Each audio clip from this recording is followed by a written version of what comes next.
День добрый, друзья! В Мурино есть отличный холодильник, высокий, двухметровый, почти на 400 литров объема, с очень интересными ручками.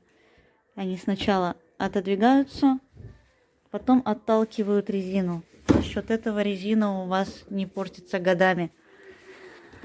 Отличный вариант, полный No Frost, в безупречном состоянии за 30 000 рублей.